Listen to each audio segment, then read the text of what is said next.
Hey folks, welcome back to the Beer Wrench Garage, and tonight I want to bring you in and make a video about this 2.7 liter engine that a lot of you probably saw me pull in a recent video. If you haven't seen how this thing got here in the middle of the garage, I'm going to leave a link up either right here or down in the description. Go ahead and click on it and you'll see how this ended up here. But this goes into my 2004 Audi Allroad, and it's out because we are doing some work on the turbos, and the only way you can get to the turbos is plopping that motor out. So before we start pulling things off, I wanted to make this video for two reasons. One, I want to make a mental note, like I have a little record for myself, so what things go where, so when it comes to reassembly, if I get confused, I have a kind of a video evidence of it. And two, I thought some of you might be interested in seeing you know, what work we're doing to this. And then I guess really three is want to make a final diagnosis. Like I said, oil leaks have caused me to pull this out, and I want to make sure I address the things that I need to address while we have the engine out. So a couple of housekeeping notes or items. One, despite the jacket here, I'm not a mechanic. I only play one on YouTube. But it's a chilly day today, actually first snow of the season, and so I got this on because it's really nice for this kind of weather, even though I am wearing shorts. And then two, if you haven't already, please go ahead and give me a thumbs up and subscribe. This channel is about this kind of stuff, talking about the work we do to cars, the work I do to cars, and tools and that kind of those kind of topics. So if that floats your boat and gives you a little buzz in your jimmies, go ahead and subscribe. Otherwise, let's take a look at this engine and let me tell you a little bit about it. Like I said, I'll link the playlist for the Allroad in the description. But if you go back and look, or you don't even need to go back and look, let me give you a quick description. Recently, when the engine was in the car, I did a full timing job, which included valve covers and cam seals on the front. So that kind of explains why the engine is relatively clean. It's got almost 180,000 miles on it. It's pretty doggone clean. The other thing I did before pulling it out is I had to decide whether I was going to do a rebuild or just address the oil leaks, and I did a compression test on all 6 cylinders. And it's got excellent compression. I think all of the cylinders are at 170-ish PSI, 170 to 175. Maybe one or two of them are just a hair below, but they're all like, for the age of this motor, and even for a new motor, it's perfectly within spec. As far as the oil leaks go, as you can see here, this is the driver's side. And so a little bit kind of, not mysterious, but a little bit of tracking down the oil leak to a specific area is leaving me kind of stumped. Clearly, you can see like a residue of oil. Remember, I did the valve cover gasket not too long ago, mileage-wise, like, you know, probably less than 100 miles ago, maybe 200 at most. This oil residue has been there for a long time. I don't know why it hasn't burned off on the manifold. It just continuously wet.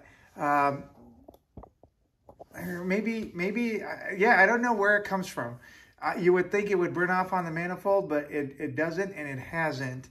And you can see below, whatever caused this originally, I think it was the bad valve cover gasket, has caked everything below it. Okay, so I'll get to what I believe the causes are. But even though I did the valve cover gasket, if you look right up here, you can see oil dripping from the valve cover gasket. So on the other side, on this corner, I put a little bit of RTV. I even did it here. You can see kind of the remnant of the RTV, but I think it needed a little bit of RTV here. So I know there's some work to be done. I'm probably going to redo the valve cover gasket on this passenger. But regardless, that drip is not what's causing this mess right here, nor what has caused this mess right here. So we move on over. And if you saw my video on the timing belt, I did the front cam seals, but I didn't do the rear cam seals. And so One of my culprits for the oil leak here is this cam seal. And as you can see, that area is caked with like oil residue. So there is some kind of oil leak going on there. But I don't believe that's the only culprit. When the engine was in the car, I would wipe it down, as best I could, wipe this area down. And I would observe oil leaking from this oil line. So this is the main culprit. It would have been extremely difficult to do this in the car. I think some people probably could have by dropping the subframe and lowering the motor, but that is a lot of work that I wasn't willing to do with the engine in the car. If I figured I might as well just get this out and do it right. So we're going to replace this oil line. We're going to get this turbo off, and we're going to go ahead and check the turbo. So there's three issues from smallest to largest. We're going to redo the valve cover. Probably just go with the valve cover, redo the valve cover gasket. Probably go with the new gasket, but apply RTV here. We're definitely going to redo that.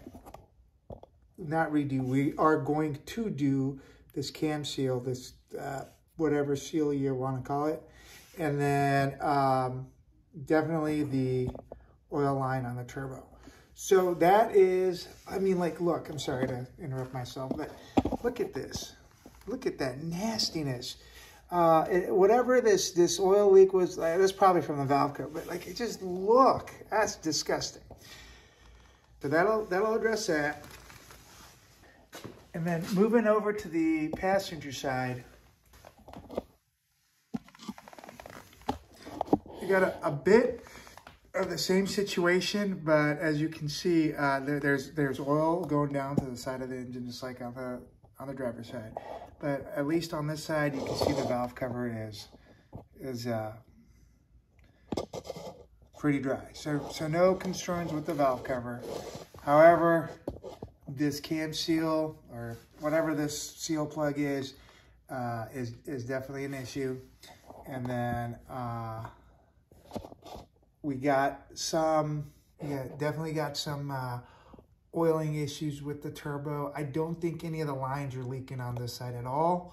I think most of this residue is from that cam plug, but it might have internal seals in the turbo that are leaking and causing this here as well. So we're also going to pull this turbo off and examine it for see what kind of